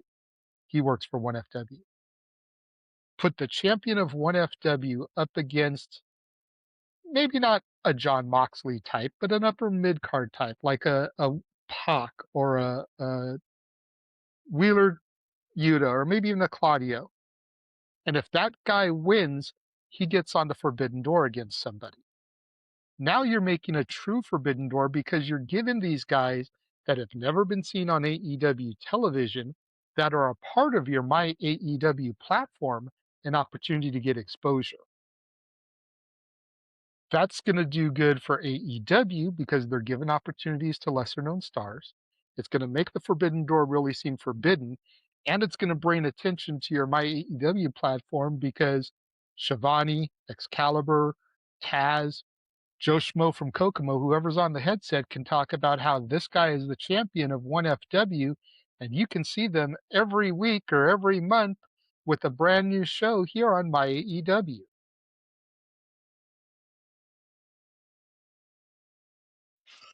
I mean, I'm kind of with that. I was gonna say maybe move one of the big 4 pay-per-views up, like a Full Gear or something. Well, Revolution would be the one that would make the most sense because that's usually in March. So moving Yeah, it Well, back to Revolution, yeah, April push it back a month. and flip-flop it with like Dynasty, have Dynasty be the kickoff in Revolution. But I think if you go with the Forbidden Door method, since the Forbidden Door needs to be completely restructured or closed and bolted, to Nick's point, that's how you restructure it. Is you give these talents that you have on your My EW platform as part of these independent companies that you're showcasing the opportunity to earn their way onto that show. or you just just do Revolution, do that weekend for Revolution, and then that way there is nothing like that weekend of WrestleMania, regardless, right? Just cut it out completely, make it its own thing, just have it brand new. And in But as fairness, if far as Brandon, AEW is running up against WrestleMania, that would be a revolutionary tactic because that would be a bold move for AEW. but as far as like Brandon's initial question, should they run head to head or be worried running head to head? It depends because WrestleMania is going to be a 2-day event, so Yeah, so you're going to it get depends one on day what with no time. competition. Yeah, it just depends on what time and what day, and it's Saudi Arabia too, so it's going to be at an odd time anyway. Mhm. So if they ran it at their regular time, AEW runs their pay-per-views, they wouldn't be running head to head with the WrestleMania. It would Right, but actually be. JJ had originally said, you should run it head to head. That's why I was asking. I mean, you I could had if you're trying. forgotten about the time differences, but at the end of the day, it all comes down to you can put New Japan, you can put AEW, you can put TNA, you can put WWE all on the same day. Whatever one you're primarily a fan of is what you're going to watch. I was gonna say, yeah. If I'm more of a WWE guy, I'm gonna watch WrestleMania. Maybe I'll catch the other ones later, but I'm gonna make WrestleMania as my priority. If I'm an AEW guy, I'm gonna watch the AEW show. The other ones maybe I'll watch later. If I'm a New Japan guy, I'm gonna watch that. Maybe I'll catch the others another time. It's whatever your preference is. Which is why I don't get why everyone loses their shit when they put an NXT show up against AEW. Because if you're already dead set on ordering AEW, fucking Evil against Tony D is not going to sway you from watching AEW. It just comes down to the tribalists, Brandon, because AEW is what killed the black and gold NXT. AEW is what made black and gold turn into the Rainbow Bright 2.0 that everybody hates, but is actually the era of NXT that I came into because of my hiatus. So NXT doing better ratings than Dynamite is something people are always going to talk about. So if NXT runs a PLE opposite of AEW, oh, the big bad wolf is hunting the 3 little pigs. But nobody ever said a fucking word when Battle of the Belts went up against a TNA pay-per-view. Those Yeah, same people were abnormally quiet when Battle of the Belts and Collision went up against a TNA pay-per-view. Oh, the networks ordered it. The networks order it. They had to do it this day. So Saturday night's main event goes up against Collision. Oh, they're counter programming us, blah blah blah. The fuck out of here. It's the They did the same shit when thing. they did the same shit when Forbidden Door was announced and the TNA pay-per-view was already announced Mm-hmm. Listen, on the same I day. will I Yeah, will exactly. say there is a little bit of counter programming between everybody. So I mean, to say one is doing it more than the other, I think at the end of the day It's they're all going to do it. it's not like it doesn't exist in business, period. There's a reason why Coke and Pepsi both exist. There's a My reason why you can go to a street corner and you see Carl's Jr. on one side and McDonald's on the other side. It's business. Deal. You're going to go where you want to go. You're going to watch what you want to watch. You're going to choose your preferred brand over the other one. it's Who instead of the who owns Marvel? Disney. Disney Okay. Who owns I don't know who owns the DC Dune, the Dune, the Dune the Dune Warner Brothers franchise? Warner Warner Brothers. Brothers. Do you see them crying about it that Doomsday and Dune 3 are coming out on the same exact day? No. No, people should be. People are so caught up with counter programming. They should worry about the fucking creative process that we're getting on television, rather than bitching and moaning about things being on the same days. Why don't we bitch and moan about things making sense week to week? And Yeah, but honestly, hold on real quick. I'm someone who actually enjoys the counter programming aspect of it, because being able to directly compare two shows at the same time happening, even though they're in different places, but they're two wrestling shows happening at the same time, widely trying to get the same audience, seeing who can gather more interest, who has, you know what I mean, who has the better quality. That's why I personally don't mind the counter programming thing, and kind of, you know, is with it. I want Same. WWE to do more of it, or Tony to do more. Honestly, I want Tony to do more of it. Yeah. I want him I to go want out of his Tony's way to balls fuck to with drop. WWE. I want Tony's balls to drop and him to take some initiative on this stuff. Look, I am the de facto leader of a group of wrestling channels that covers all sorts of wrestling. We do watch alongs almost on a weekly basis because of the product that churns out here.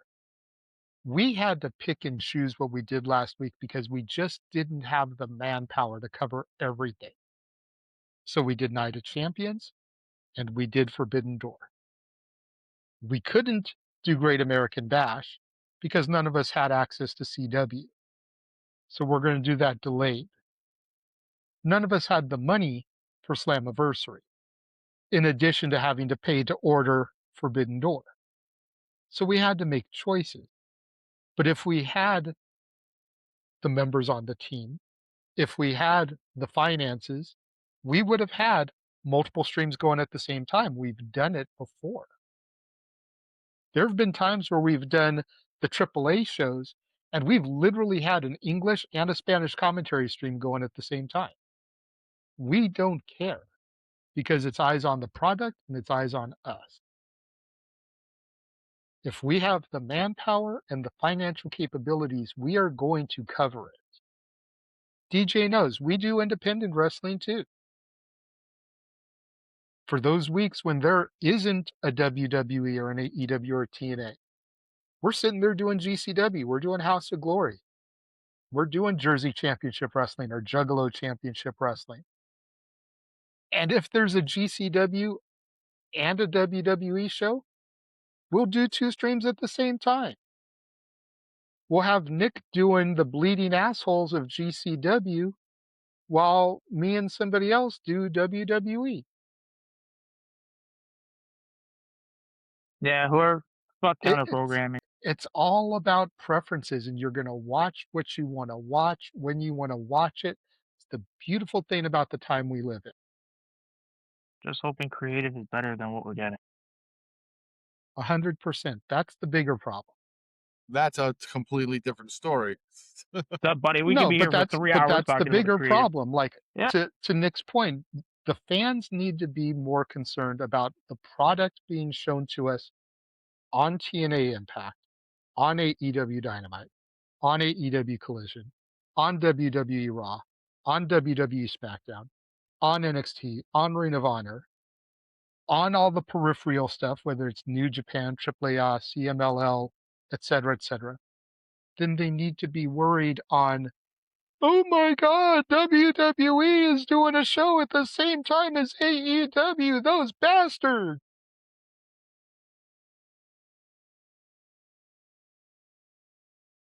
That was a good Stan Marsh impression. Thank you. See, and to the thing about Disney and Warner Brothers, whatever, like, everyone wants to talk about, to your point, the counter programming, but no one wants to look about the time they worked together. Let's not forget that things like Who Framed Roger Rabbit exist, where Bugs Bunny and Mickey Mouse are legitimately in the same scene together. Yeah. It can happen, people. We can find a way to a world where AEW and WWE are partnered on a show. Y'all tribalistic fucks are okay, the let me ones ask you, that ruin it for everybody. do you honestly see that happening under No. TKO? I think it could. I think it could. I think if WWE stopped trying to intentionally take shots at AEW and TK stopped trying to take shots at WWE and TKO, I think it actually could. I I think the don't think It politics. starts in the boardroom first. I think the politics would be too much because yeah. egos is WWE. Okay, let's say for example you did Moxley versus Roman. Just Okay. you know, Roman has to go you over. don't. WWE doesn't want Roman to look weak. AEW is not going to want Moxley to look weak.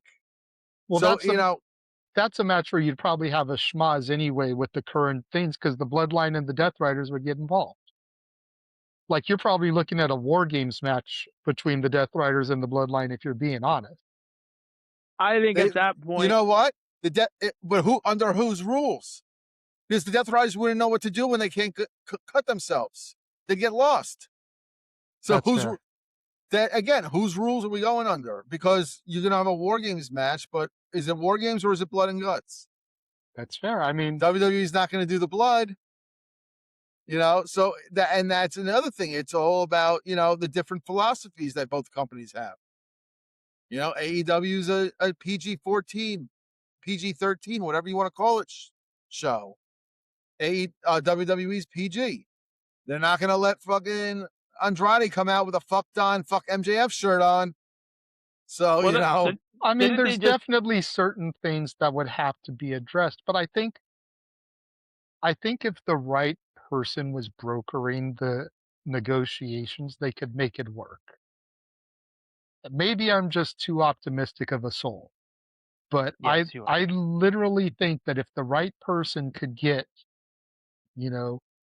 TKO and Tony Khan into a room together, be like, look, the petty shit is fucking stupid. If we can work together, we can change the fucking business. What do we need to do to make this happen? The one difference is that TK and Triple H don't hate each other the way Vince and Eric Bischoff Exactly. Exactly. There's a mutual respect there at the end of the day. There's no animosity. It's just business. Yeah, exactly. I've seen my fair share of people being petty and people trying to work with people, and ultimately it never works out. So Hey, don't fucking talk about me like that. It's not my fucking fault I'm nice to everyone. I mean, at the end of the day, if the performers were treated as the independent contractors that the companies claim they are, there's no issues, right? you'd think, buddy, we'd think. I'm talking straight on like from the creative and the booking. know. I think I is know. the Yeah. biggest issue. There'd have to be. I you'd think have it would to- be. you'd have- I think you'd be able to make amends because, to your point, if we had Moxley versus Roman, one-on-one straight up, and Roman went over, and then let's say we had Omega Punk versus Omega. We gotta finally have Punk versus Omega. Omega then goes over. yeah, I would have a yeah. You gotta give and take. You get the Bucks versus the Usos. Usos. That's the only thing you Usos got. go over. The Usos go over there. Yeah, and then you'd have if you had You get like, Mercedes versus Bailey, Yeah. like the Wrestle Dream poster that floated around. Mercedes goes over on Bailey. You just got to be fair going down. You got to have an even card, so that you can't have like a 7 or a 5 match card so that it comes out with one favors the other. you got to have a 6 or an 8 match show, and you've got to give it an even split, 4 and 4. You gotta give and take, yeah. I got 100%. the perfect interpromotional tag match. Drew and Jungle Boy versus Punk and Roosh. God damn it. Punk and Roosh, what Drew and You don't remember when Roosh You know kicked the what? shit out of Jungle Boy before he got the title match for no fucking reason? I got a great idea, JJ. You do this. This is a match card stipulation that no one has used since, and I think it would be perfect. The Lethal Lottery Battle Bowl. You get the names drawn out of a hat. You do tag teams where you could see AEW guys teaming with WWE guys. They end up getting to a battle royal. The last two guys in that battle royal, that's your main event. no. I I, don't want I'm any more battle 100% royals. with that. I'm 100% with that because the random tag team pairings would be just fucking hilarious. Number 1 draft pick, give me fucking Jungle Boy, Jack Perry, and CM Punk as a team. Listen, I don't want to see no more fucking battle royals. I don't want to see no casino gauntlet. Well, you're a young kid, so you don't remember the Lethal Lottery. Probably not. It was a WCW thing. They did it first in 1991. Basically, they drew names from a Tumblr, and it was random tag teams. They did that on AEW television. What do you mean? So you right, they did that, but it wasn't the full No, but they thing. did something like that. So you had like the Freebirds against each other, So it was that type of it was that type of thing. And then every team that won the match went to a 2-ring battle royal, and each ring, whoever won, that was like the world title match. It ended up being Sting versus Luger. Don't give TK any ideas, because this motherfucker's just gonna fucking run shit into the ground. Please don't give this guy any more. So what you do is you have Matt Jackson and Jimmy Uso versus Nick and Jay. Oh shit. There you go. That'd be fucking. No, I don't want to see like. And as Jay's trying to yeet, freaking Nick just super kicks the shit out of him. A 4-way between Roman, Lashley, Braun Breaker, and Edge, and you can only win by a proper spear. No one wins. Rhino comes in and gores them all. There you go. Listen, I don't want any more stipulation matches, because we all know what's gonna happen. Tony's just gonna run it into the ground, and we're all gonna be sick of it. And then, To be fair, fucking, Vince did that too. I know, Once but a Tony's so stipulation notorious. catches on and is received well, it gets beaten to death. It doesn't matter what company it is. How many Ultimate X matches have we fucking had? We're going into lockdown in August where every match is inside of a fucking steel cage again. But we haven't had that in a decade. But that's a pay-per-view. But that's because we had it so frequently back in the day. Like, they actually took time away from it. But I'm just saying, like, these things exist. You're right. And these concepts have been beaten to death. It's like, why do I want to see an entire pay-per-view of steel cage matches when I just saw a steel cage match at Night of Champions? But again, that's a whole pay-per-view concept. This is, and Tony's problem is he's fucking lazy, and he just uses these stipulations and for a beats while them it was after the that. interim champion. He at least got away from the interim champion. Well, take the good, you take the bad. You're right. Didn't he get rid of that when he wasn't fuck, what's that kid's name who was with Christian? I'm drawing a blank. Nick Wayne. Wasn't he out for like 9 months with a broken leg, and they never stripped him of the TV title? Yeah, so I mean, going back to the AEW talk, Tony, and I want to ask DJ, because I don't think I got your take on it.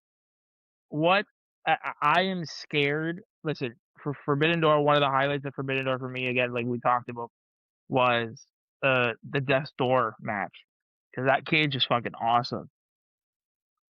I am just the really Elimination scared. Chamber without pods? Yeah. I'm just really scared that Tony's going to be using this thing constant, and he's not going to make this thing special. No, it's going to We'll be a see. yearly thing. It's going to be at Forbidden Door every year. We said the same thing about these Casino Gauntlet matches, and here we are having another one. We're gonna have another one in fucking probably 3 months, and then another one, and then another one. He's so fucking rock hard on this Casino Gauntlet He's just bullshit. he just loves the casino concept. You know, Oh I my saw god, a casino battle royal at Revolution. Now we're getting a casino gauntlet. Like so bad.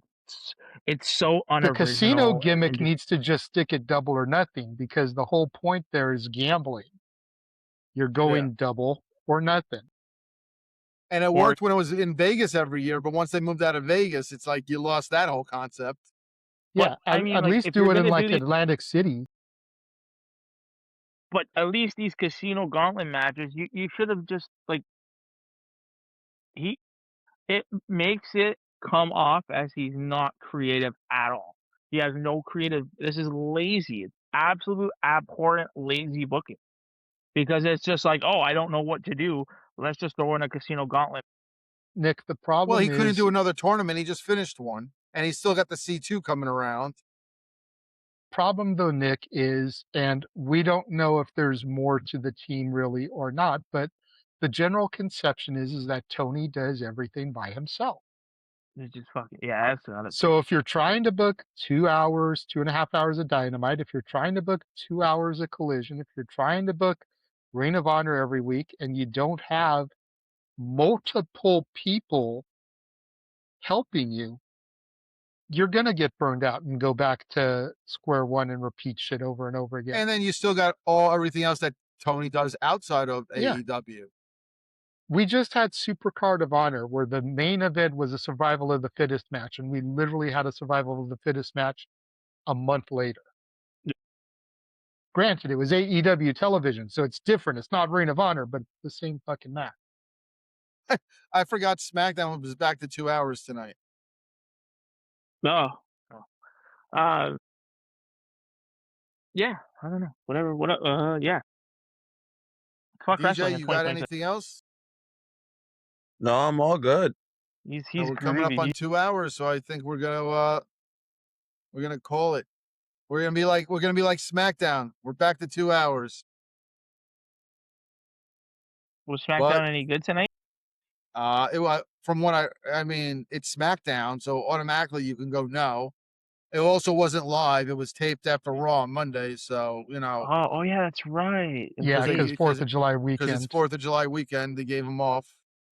True. So I know that it's Cody and Sammy on Monday for the Cody and title for the title? in Chicago. In Oh. Chicago, So he's winning it back. I see. You know what? I'm kind of 50. You know, like, real quick, I'm kind of 50-50 on that. Most likely he is because for some reason they need the title to do Cody Punk, but they don't need the title to do Cody Punk. They 100% don't need the title to do Cody Punk. So But they I are think, but Cody I is think gonna win Punk the title costs back. Cody the title. I think it's the other. I think Cody's gonna win it, and then Punk's gonna come out, and then there's no SummerSlam sign to point to, but basically, point to the belt or something. But yeah, Sammy, like I said, 9 days. Sammy is this generation's Wildfire Tommy Rich. Dude, if he So survives unfortunate. Monday, I'm gonna be so happy. Like, I just want him to get to Saturday night's main event. I don't care if he drops it at Saturday night's main event. That's where I thought Cody was going to win it. I thought he'd win it back in the Garden. I'm surprised they're doing it in Chicago. We'll see what happens. I think Punk will cost Cody the title and allow Sammy to retain it. But why would Okay. why would Punk cost him the title? Wouldn't Punk rather Cody have the title to challenge him for the title? But to the point, Punk and Cody don't need the belt. Right, but I'm just saying, if you're using Punk's knowledge, logic, why would I cost Cody the title when I want to challenge Cody for the title? Because that means I'm not going to have a chance to win the title back. Well, let's flip it this way then. Punk costs Cody to the title, Sammy owes him a Challenges favor. Sammy in the Garden. Cody costs Punk the title in the Garden. That gets us to SummerSlam.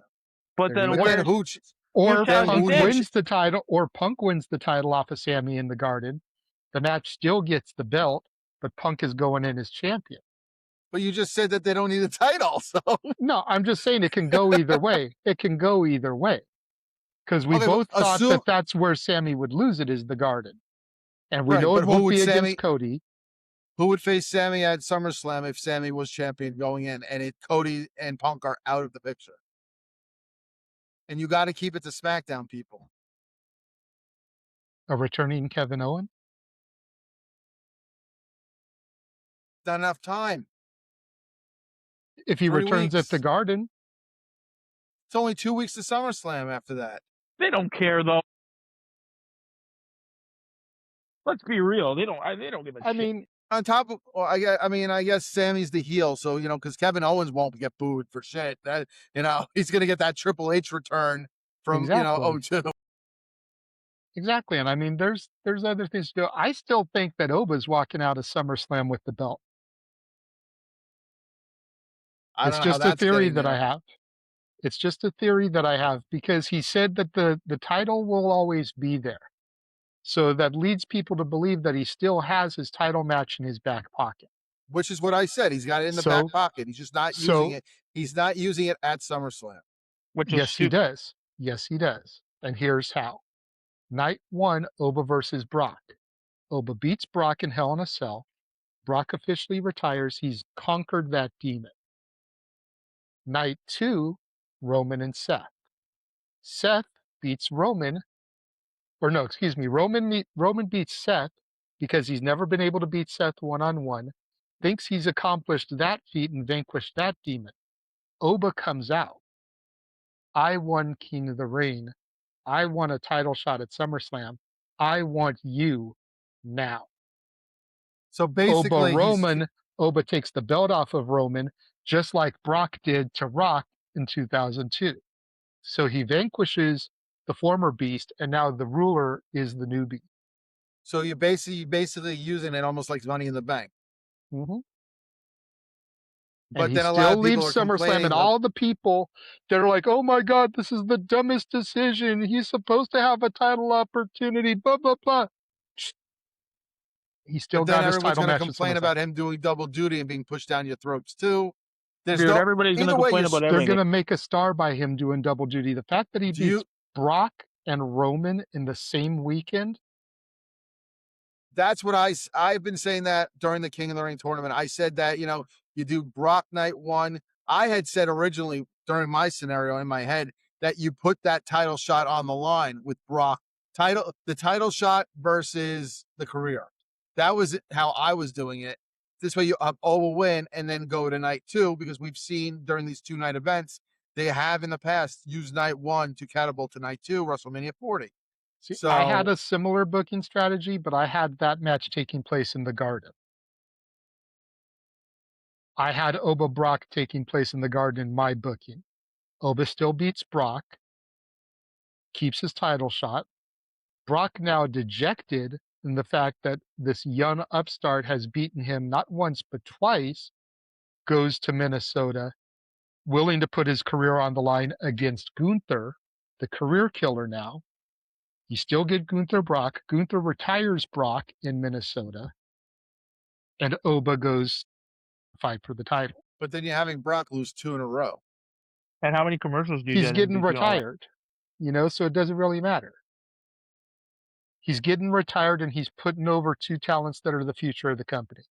One who's technically the present and one that will be the future. Right. To Nick's smart-ass comment just now about commercials, I do hope that they give the matches more time at SummerSlam than they did at WrestleMania. Agreed. You can. I know you can't get away from the commercials because again, it's not a pay-per-view, so you can't compare it to AEW. They're getting paid to put it on, and ESPN has to make money. So with advertising, that's what they do. I just hope that not every match is under 10 minutes like at WrestleMania, except for a main event. Agreed. But DJ, you got nothing? He fell asleep. He passed out. Too much tequila. Well, Nick, thanks for joining us. JJ, thank you for joining us. This has been episode 30, and we'll be back next week for 31. Find us at SRS Studios.